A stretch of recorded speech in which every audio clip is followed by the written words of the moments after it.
လက္ခဏာဟောတော့မယ်ဆိုလို့ရှိရင်ဒါတွေကကြတော့မှားတတ်တဲ့အမှားပေါ့နော်လူတရားရဲ့လက္ခဏာကိုကျွန်တော်တို့ယူပြီးတော့တယောက်ကနေပြီးကြည့်မယ်သုံးသပ်မယ်ဆိုလို့ရှိရင်မှားတတ်တဲ့အမှားလေးတွေပေါ့နော်ဒါလေးကျွန်တော်ပြောပြပထမတစ်ချက်ကကြတော့ကိုသိတဲ့အမှန်သားကိုလက်ဖွားပေါ်မှာလိုက်ရှာဒါလုံးဝမှားနော်ဒုတိယတစ်ချက်ကကြတော့ရေစာရေနောက်လက်ပုံစံပေါ့နော်ဒါကိုလစ်လျူရှုပြီးတော့ဒီလက်ဖွားပေါ်ကလက္ခဏာတွေကိုပဲအထိပ္ပယ်ဖွင့်သွားဒါလည်းလုံးဝမှားတယ်ပေါ့နော်နောက်တစ်ခုကကြတော့ကျွန်တော်ဒီလက္ခဏာကိုကျွန်တော်ဘယ်နဲ့ညာနေပေါ့နော်နှစ်ဖက်ကိုဒါချိန်ဆမကြည့်ပဲနဲ့ဒါတစ်ဖက်သေးကိုပဲကြည့်ပြီးတော့အဖြေထုတ်လိုက်တာဒါလည်းမှားတယ်ပေါ့နော်ဒါမှားတတ်တဲ့အချက်၃ချက်ပေါ့နော်၃ခုပေါ့ဒီလက္ခဏာကြည့်ရဲဆိုလို့ရှိရင်မှားတတ်တဲ့ချက်၃ချက်ကျွန်တော်တို့လက္ခဏာသင်လို့ရှိရင်ဘာဖြစ်တတ်လဲဆိုတော့ပထမတစ်ချက်အနေနဲ့သင်လိုက်ရော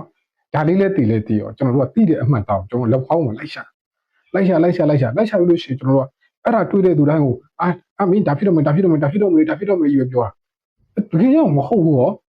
သူ့မှာဒီတခြားဟာတွေနဲ့အများကြီးရှိတယ်ပေါ့နော်လမ်းကြောင်းထူတာမှိန်တာထင်တာဒါမှမဟုတ်ချက်ချီခတ်တာအသိမ်းဆောင်ဘာညာအများကြီးရှိသေးတယ်တခြား30တွေအများကြီးရှိတယ်အဲ့တော့သိတဲ့ဟာကိုလိုက်ရှာပြီးတော့ပြောပြီးဆိုလို့ရှိရင်အဲ့မှာမှားတော့ဒါပထမတစ်ချက်ပေါ့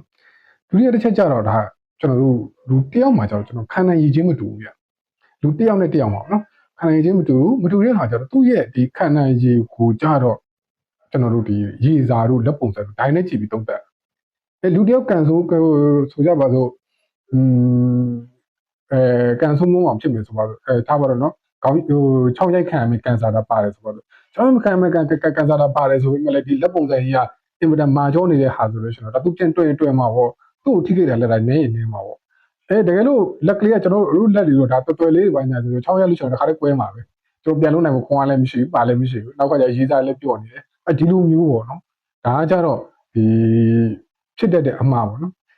နောက်တစ်ခုကကြတော့ကျွန်တော်တို့ဒါကတော့နည်းနည်းထူးဆန်းတယ်ကျွန်တော်မှတ်ထားတာရှိရပေါ့နော်ကျွန်တော်မြန်မာပြည်မှာဆိုယောက်ျားပဲမိန်းမညာဆိုလားပဲတကယ်ကြတော့ကျွန်တော်နှစ်ဖက်စလုံးကြည့်မှပြည့်စုံတစ်ဖက်ကိုကြည့်လိုက်တယ်ဒီလက္ခဏာပါတယ်နောက်တစ်ဖက်ကိုကြည့်လိုက်တယ်ဆိုလို့ရှိရင်ဒီလက္ခဏာတော့မပေါ့ဒါပေမဲ့ဒီဒိတ်ပင်နဲ့ပတ်သက်တဲ့ဟာတစ်ခုပါတယ်ဆိုတော့မှကျွန်တော်တို့ကဒါရေတည်းအတင်းပဲဖွင့်လို့ရတယ်တစ်ဖက်တည်းပါပြီးတစ်ဖက်တည်းမပါဘူးဆိုလို့ကျွန်တော်ဒါကြီးကိုဧကံမုတ်ချဖြစ်မယ်လို့ကျွန်တော်ပြောဖို့ကခက်တယ်ဒါတော့တခြားအနေချိန်ဆနော်နော်အဲ့လိုမျိုးဒါလက္ခဏာကြည့်တဲ့သူတွေနောက်လက္ခဏာကိုစိတ်ဝင်စားတဲ့သူတွေဒီလိုပုံစံတွေမှာမှားတတ်တဲ့အဓိကအချက်ပေါ့နော်အဲ့ဒီ၃ချက်